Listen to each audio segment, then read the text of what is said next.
So, of course, I'd like to start by saying thank you, everyone, for coming. My name is Cody Armstrong, and today we're talking about linked documents in Onshape. So, we put together a short webinar that really focuses on this new capability that we've added just recently. As I always say with these webinars, we really encourage you to ask any questions that you'd like. There's a questions dialog in your GoToWebinar panel. I'll do my best to stop and address any questions. Also on the line is Ethan. He'll be able to answer any questions that you have as well. So again, feel free to ask any questions using that questions dialog in the GoToWebinar control panel. So linked documents, we felt it was a big enough topic to have its own webinar to give the opportunity for the users to ask any questions they'd like and also to do a short demonstration of it. This won't be a full hour, will be a shorter webinar, but again, feel free to ask any questions and I'll make sure to get to all of them before we're done here today. So let's jump into things. Now, before I get into the topic of the day, there are a few things I'd like to mention about Onshape in general, and one of the first is our mission statement, and that is getting everyone working together with CAD on any device anywhere. So if you haven't used the Onshape mobile app for either Android or iOS, I definitely recommend it. It's a full-blown CAD editing, full-blown CAD creation tool. You can create sketches, parts, assemblies, all from your phone or from your tablet.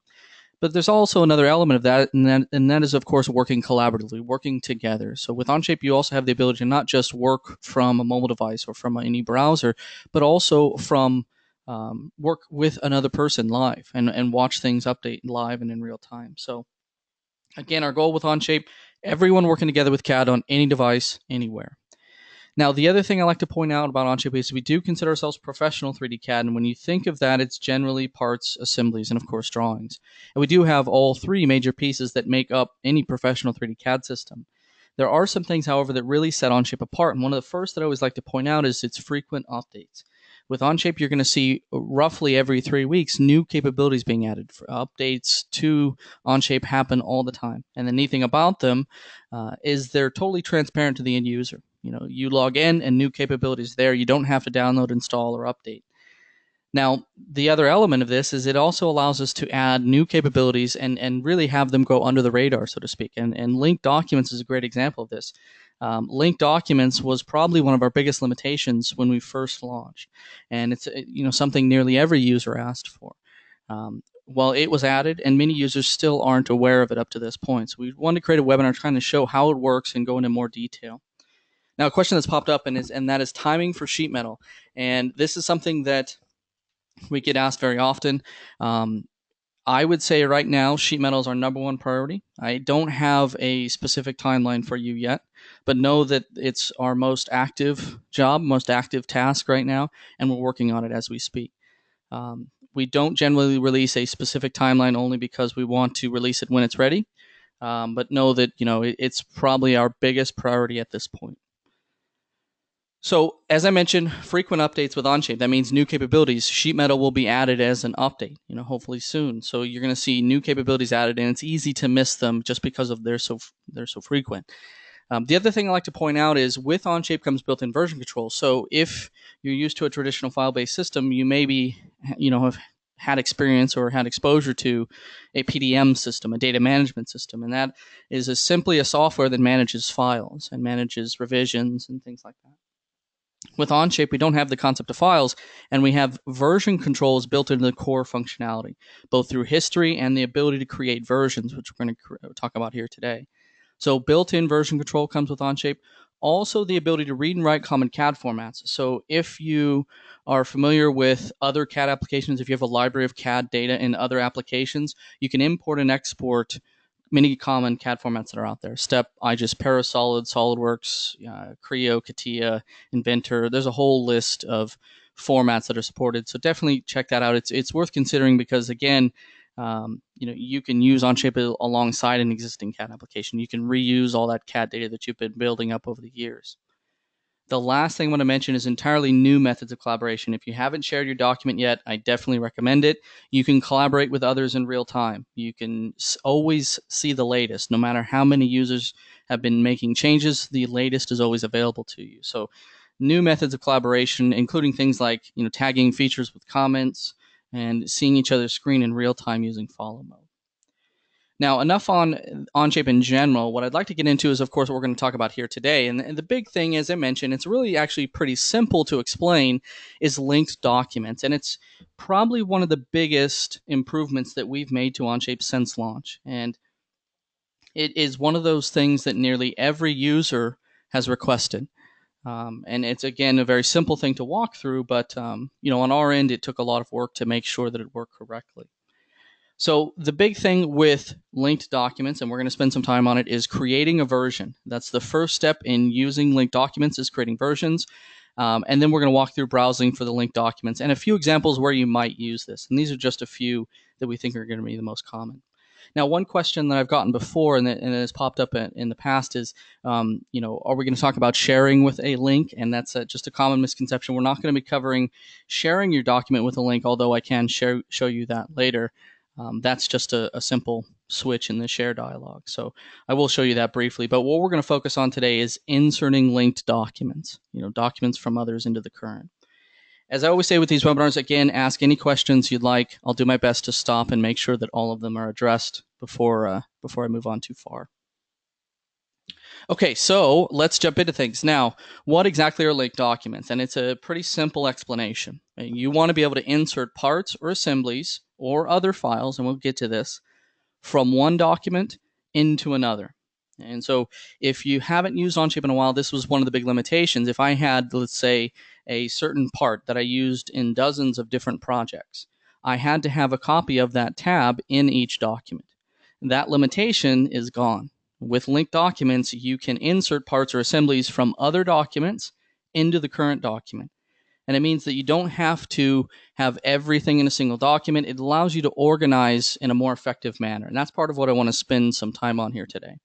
But the short answer to what are linked documents, simply you can insert parts or assemblies from one document into another. Now, again, probably one of our biggest improvements, and it's really simple for the end user to get, but the first step, and probably the most important step, is creating a version. And that's one thing to keep in mind with this. They are dependent on a version. I'm going to go over why in just a second. Quick question. Can you insert references, not an entire part, into another document for having a skeleton or master model? And yes, you could use what we call the derived feature to accomplish that kind of functionality. So another question, the feature script spur gear feature, the gear appears to be linked. Same when I create a spur gear using that feature. Is the system that we're using for embedding custom feature script features using linked documents? And the answer is yes. Now I'm going to go over how to update and things like that as well in just a bit. But absolutely, when you use like a custom spur gear feature that was written, or a custom port feature, for example, that was written, you are linking to a feature script feature. So, as I mentioned before, the first and probably most important step to creating a linked document or inserting a linked document is making sure that you have a version. Without a version, you will not be able to do it. So again, very important, step number one, make sure to create a version in the document that you want to insert into another. The reason we do this is to ensure that they're stable when they're inserted and linked. So when you insert a version of a part into your document, you can be sure that it's not going to change dynamically. And that can cause a lot of issues, especially if you're used to that scenario where, I've inserted parts into several different assemblies. If I change that one, they all instantly update. And that can be a terrible thing if, the changes aren't complete or, something to that degree. So the key thing is every small change made to the original does not disrupt any place where it was linked, or any place where it was inserted. You can force a change, an update, if new versions are created, but that's the reason behind creating a version and inserting a version. It does not change, and it's therefore anything you insert and reference relative to it is stable. So again, every small change to the original does not disrupt the linked documents, but you can update them. I'm going to walk you through that process. So linked documents can be updated with newer versions. Can you link native documents of other formats?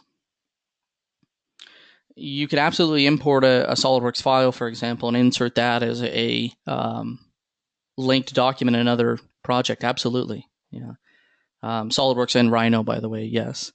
any of the list of formats that we support, you can import into a document and use that kind of as your library document to insert into others. And I'm going to go over a few examples of this in just a bit. But again, the key thing, again, if you had to take one thing away from this webinar, it's important to create a version before you try anything that I'm going to show you here today.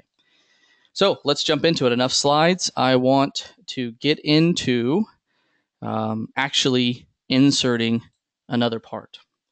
Now, the key thing here is, of course, you're inserting parts just like any other command. So in this case, I have an assembly.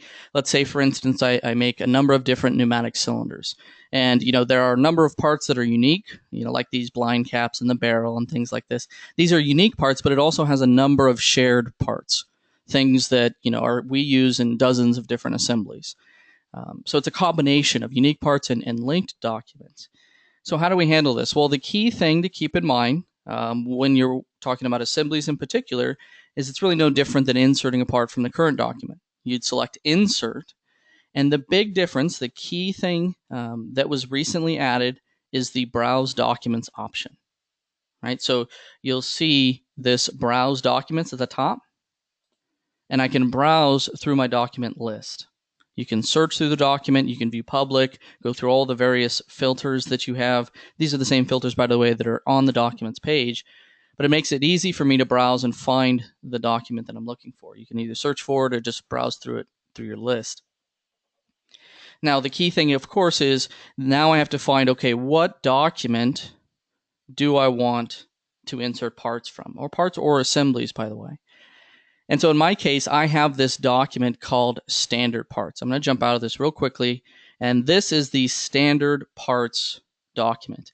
And these are just things that I use often. Maybe it's a rod end that I use in a number of different assemblies, or maybe it's the rod itself, right? A tie rod. So I have all these pieces that are kind of standard. I use them in a number of different situations. This is a great example where, I might put them in their own document. It allows me to organize my standard parts into a single space and then just insert them anytime I need to use them in other documents. So if I go back and I insert, and again, I use Browse Documents, we'll go to My Documents and select the standard parts. What you'll notice is I have this prompt that says create a version. Create a version in standard parts, right? It's important to point out all of these are version dependent. So one of the first steps that you're going to need to do is create a version in the document that you want to insert parts or assemblies from. So creating a version is really simple. You'll see the create version icon in the top left corner. You can give your version a special name if you'd like. I'm just going to leave it as V1. I can hit create. And now I've captured a snapshot of that entire document. And so if you're not familiar with Onshape versions, now I can always go back and look at V1. Even 6 months from now, when there's dozens of different design changes, I can always go back now and look at V1. So it creates this view-only snapshot of the entire document, and that allows us to insert that view-only snapshot into other documents and know that it won't change with every little tweak done to the parts. So now that I've created this version, when I go back, Insert, Browse, and we'll select the standard parts, I don't get a prompt about creating a version. And you can actually click the link there, and it will take you to that Part Studio or that document to create a version. So there is some automation there. You can simplify the process, but again, important, you must create a version. So now once I've done this, I can select any of the parts within that document. So again, I'm looking at the standard parts, which is the tab I was just showing you, and it has all kinds of parts in it: piston, rod, rod ends, tie rods, all these various pieces. So we'll start by inserting, let's say, the rod, right? So insert the rod, place it there, right? And then we'll select the rod end and place it here. Okay? And finally, we'll insert one of the tie rods. Now, one thing I'd like to point out is notice that in the feature list, you get the visual cue that they're linked. So you'll see rod, you'll see part 1, and then the tie rod, and all of these have that link symbol indicating that they're parts from a different document. So that's kind of your visual cue that these are not currently in this document. They're linked from another document. So if you're looking for, how do I know what is linked and what's native to this document, this is your visual cue. And I can, of course, mate these no differently than any other feature. So I can, let's say, mate the rod end here to the end of the cylinder. All right, we'll do a small offset, say an inch. And then I can take that rod end, we'll use replicate and replicate it across the face. Right, create 4 more of those, and then start to mate this thing together. And I'm not going to spend too much time on the mates, of course. I think a lot of users here are familiar with the mates that we have and the tools that we have for that. But I wanted to point out again, these are no different. They behave no differently than a normal Onshape part that behaves in the document. So the idea is the real difference is between this and, let's say, a few months ago when we didn't have this, is that browse documents capability. Questions, a couple questions that'll pop up. Does the version apply to the entire document or just the part or assembly? And it's a very good question. The version applies to the entire document. So when you create a version, you're versioning the parts, the assemblies, the drawings, even files that you've imported are versioned, version controlled. We're working on ways to give you a little bit more granular control, the ability to control a version for a tab, for example. But as of today, when you create a version, you're creating a version for the entire document, parts, assemblies, drawings. Question, once you've inserted a version, can you update that same part again with another version that has new updates? And the answer is absolutely. I'm going to show you an example of that in just a second, but absolutely. Question, if my linked source document is private, can my target document where I inserted the link be a public document? If so, does the inserted part become public? If my linked source document is private, can my target document where I inserted the linked source be public? Yes, absolutely. You can browse to public documents and insert a version of that into yours. And that does not make your document public. You can insert any public document into yours, and that doesn't automatically make everything you did in that document public. Good question. Question, is the number in the bracket the version of the file? Yeah, so when you're inserting, oh no, forgive me. No, these numbers in the feature list, if that's what you're referring to, the bracket, are just the instance counts. So I have 4 tie rods, for example. Now, when you're inserting, you do have a dialog that will tell you versions. That's a very good point. So you can specify, what version of it. So if I had 10 versions and I wanted to insert version 5, you can do that. You just specify the version. But that's your cue as to what version you're inserting. The numbers in the brackets are just instance counts within the assembly. Okay, so I've inserted a few different parts. In fact, let's do one more fasten mate, and I'll attach the rod clevis here to the end of the rod. There we go. Okay, so I've mated those 3 parts, or the tie rod, and then replicated it. But I've inserted a whole series of parts, and the question often comes up: well, what happens if, for instance, the design updates, and how do we handle those kinds of changes? It's an important thing to point out. If I go into standard parts right now and I just make some simple changes, this does not automatically update. So if I change the rod, it does not dynamically update, and that was a deliberate choice just to try and make things stable. But we do want you to be able to update the documents. And so, of course, the key to that is creating a version. So real quickly, before I get into that questions, if I insert one of my private documents parts into another of my documents and set the latter as public, will my source document become public? The answer is no. They will be able to view the source document, but they will not be able to open it. And this is a very good question. Just to repeat that, if I insert one of my private documents into another of my documents, and then later set that document to public, forgive me if I'm getting this wrong again, but in that order, your first document does not become public. It can be viewed, and so if you're not comfortable with that, it wouldn't be a good idea, but it cannot be opened separately. I hope I've clarified that. Can you localize linked files? We are working on localization of everything in Onshape. It's a big priority for us. There's not a specific functionality for localization of individuals. We just announced, by the way, a early visibility program for Chinese localization, which users can opt into, and that's something we're hoping to expand in the near future. So you will see more localization efforts from Onshape, but there's not a specific capability dedicated to linked files.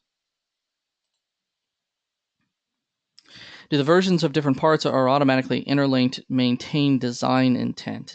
I believe the question is if I embed parts and constrain relative to parts, will they update with the correct intent? The answer is yes. They behave just like parts that you've inserted from within the same document. Okay, so I mentioned before, we have this assembly. I've built all these parts, but these parts are from other documents. How do we handle changes to those parts? And so let's do that. Let's go in, and I'm going to make a simple change. Let's start with the tie rod, and we'll change the length of this tie rod. Actually, let's do the length. We'll change the length of this tie rod to 30 inches, right? Nothing very big. Again, a small change. Let's maybe change the chamfer to 0.06. So all we're really doing is making it a little longer, a little lighter chamfer. Let's go back to the rod, let's say, and make a couple changes to it. All right, so let's edit the chamfer. Let's make it 0.125. And then maybe we'll edit the appearance. Again, just pointing out just a few miscellaneous changes. Maybe I've made an extrude a bit longer. Let's edit this extrude and change it to 1.5. Right?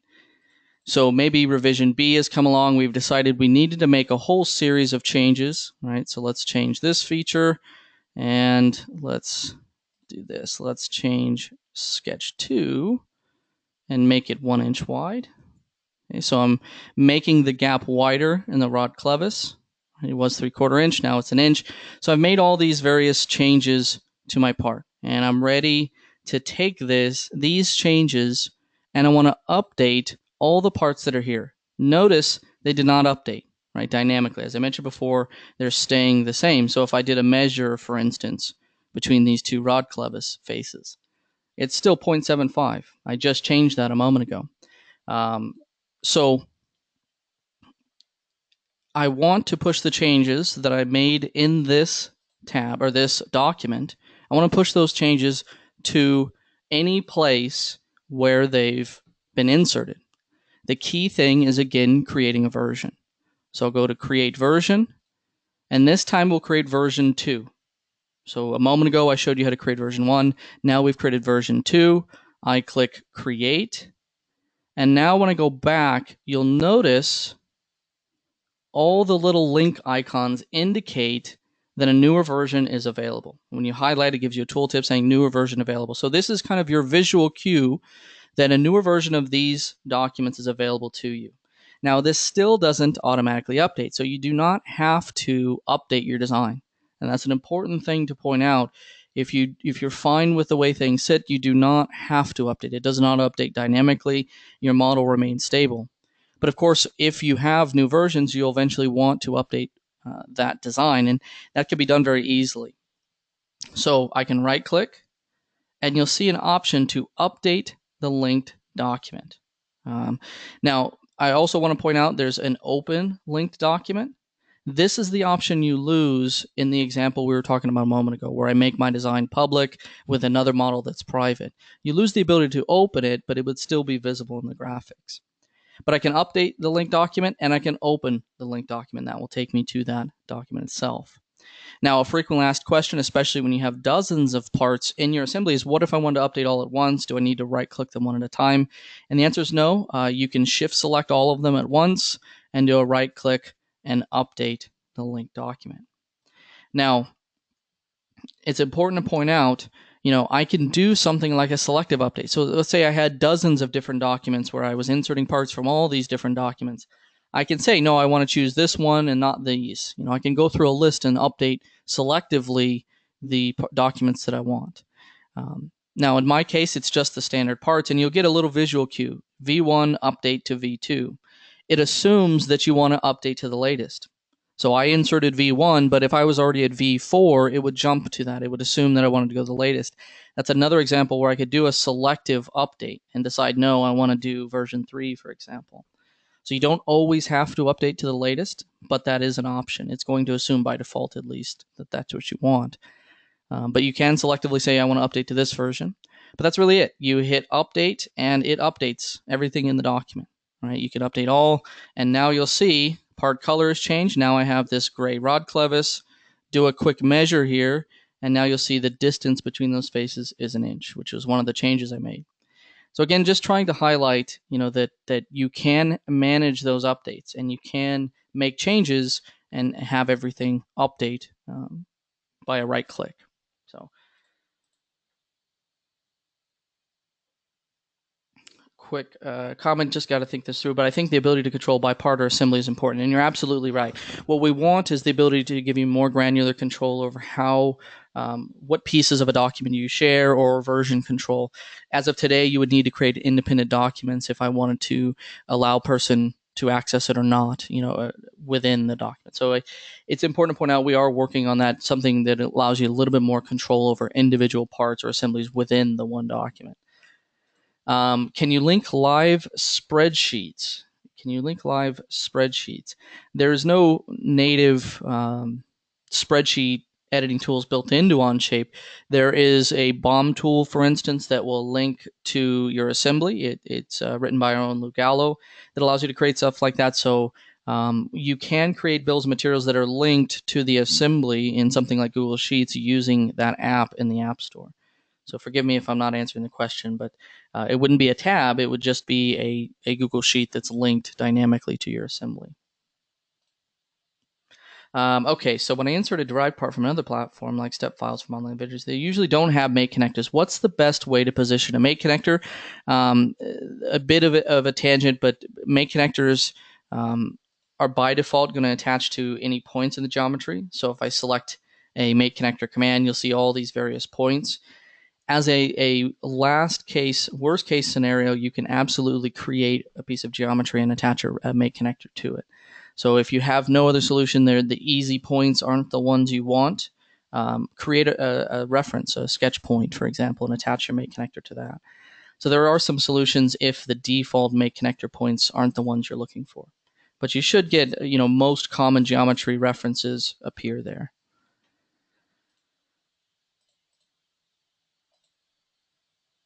When you create a new version, does the previous one delete? The answer is no. You have a complete list of all versions that have been created. And this is another good comment. All linked parts get the new version icon, even if there's no change to that part. And it is a good point. Right now, if the document changes, you get a visual cue. And it may be that one or two parts within that document have updated. This is another area that we're working on, making it clear what's updated, and also allowing you to do things like maybe dismiss a message if you're not interested in updating. Can I get a list of all the assemblies that a source part is shared with? That's a good question. Forgive me, I don't believe so off the top of my head. There's not like a show me every document where this is used. Yeah, where used is exactly what that would be. I don't believe so off the top of my head. Forgive me. I would need to look that up to be certain, but I don't think so. Just gut instinct. Okay, if I version the assembly before updating the inserted parts, will the version remember the older versions? Absolutely. So again, to recap that question, if I version the assembly before inserting or updating the inserted parts, will the version of the assembly remember the older versions of the parts? And the answer is yes. Remember, the versions capture a snapshot of the document, the parts, assemblies, and drawings at that moment. So, at that moment, it had older versions of the parts. If you update to the latest version and realize you don't want the latest, can you change to a previous version? You can absolutely go into history and then do something like roll back. So I could restore back to a point in my history just before that update. So you remember you have history, and you can go back to any moment in that history and restore back to it. So there's nothing really permanent here because of that history. Every change you track or you do is tracked. How how come I don't see a place to change the color opacity of parts in assemblies? We do not have the ability to change the color or the opacity of parts in the assemblies. That is only done at the Part Studio level. That's all controlled from the Part Studio level at this moment. That's another area that we hope to improve soon.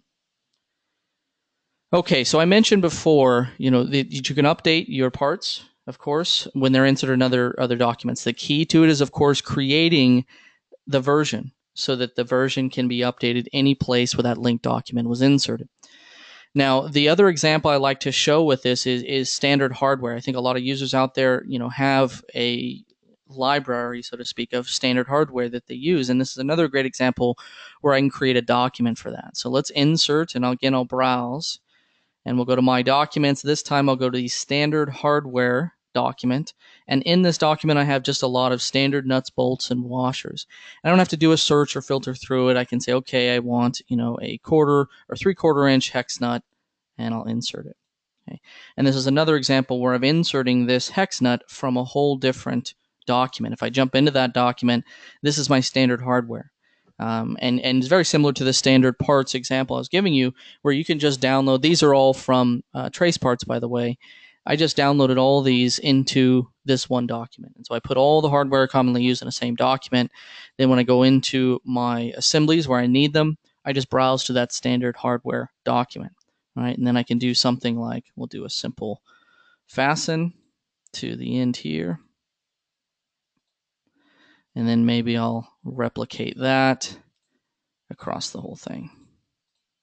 Okay. So now I've inserted these nuts that I brought in from Trace Parts. I've put them in their own dedicated document, and now I can insert them into any other assembly that I may be building. Okay. Now, again, up to this point, a lot of what I've done has been assembly building, but it's important to point out this also works as in the derived feature. So it's not just assembly building. If I wanted to insert a part into this Part Studio and maybe model around it, I could use the derived feature and then go to Browse Documents and browse to any parts that I wanted to insert. Right? So remember, you can use the derived feature and insert parts from other Part Studios into this Part Studio, and that means that I could model around them. I could use them for things like booleans. The question came up, can I link to things like sketches from other parts? And the answer is yes. That allows you to create that kind of master model technique where one sketch really drives a whole series of things. So you can do all of that with the derived feature. I think the derived feature and inserting parts into your assemblies are probably the two most common examples of where you need to browse to other documents. Okay, so again, derived feature, you have the browse documents, and you browse just like inserting a part into an assembly, except, of course, you're inserting into a Part Studio. Now, it's not just derived features and assemblies, and I think that's going to be the two most common use cases, but another example I like to point out is, let's say, for instance, I always put my company logo on a part, or I have this library of images that I use in my design. The same goes for something like insert image. You can browse documents in the insert image command, which means I can have this document full of nothing but all my standard images that I use and just browse to that document and insert it while in a sketch. The same goes, by the way, for inserting a DXF. So if you have this library of DXF or DWGs, you can import them into a document, and then anytime you want to use them, just go insert DXF and browse to the document with your DXFs. So it's not just parts in your assemblies or parts in your Part Studios. It's sketch images, it's DXF and DWG files that you can insert into sketches. So again, you'll see it really any place that you can use an insert capability. All right, so that is what I had planned. I just have a few more slides that I wanted to point out to you. But again, the standard hardware scenario, the standard parts scenario, I think are going to be the most common. If you have one of those examples where, I use this part in a dozen different assemblies and I want to be able to put it in its own document and just reference it from there, that's where linked documents really comes into play. Now, going forward, I just wanted to point out a few caveats, a few things that I think are worth mentioning. And these are just kind of the common examples I think a lot of users are going to take out of this. And the first is from an engineering perspective. You have the obvious, creating libraries of hardware, nuts and bolts, and standard things that you use a lot of, and standard parts, even things that you make internally but you use in a lot of different places. That's an example where standard parts or standard library of parts or hardware is kind of the ideal. But I've also shown you images. You can use insert image into your sketch and browse to your library of images, or same goes for DXF. If I had this library of DXFs, I just browse to that document and I can insert any one of them into a sketch. So it allows you to organize, I think, a little bit differently. I think a lot of users who have been using Onshape a while are still used to making sure that every part is in every document. And that is no longer the case. That's no longer a limitation. And it allows you to, I think, more effectively organize your designs. The last thing I want to point out, and this is particularly for those that are writing feature script, is I think a common example is putting all of your feature script code into a single document. And then you can reference that document anytime you want to use those features in other places. You can just reference a single document. It allows you to organize them all in one place. So just think of that, a couple different examples where you can create these libraries and reference them anywhere you want. Now, the other thing I like to point out, and this is especially for those that are distributing your designs, from a vendor perspective, this gives you a lot of control that you wouldn't have if you're using something like a file-based system. So oftentimes if I design, let's say, pneumatic cylinders, like the example I was showing you, and I want to distribute those, I would email so-and-so a CAD file, or I'd update a CAD file on my website, for example, and I'd allow users to download that CAD model. The problem with that is when change happens, just like in any file-based system, it's hard to know what's going on. So if you decide to change that CAD file, you may update your website, or you may even send another email, but it's not easy for you to get instant notification, right, in the design. So the user would have to be aware of your email, then download and replace the document in the assembly.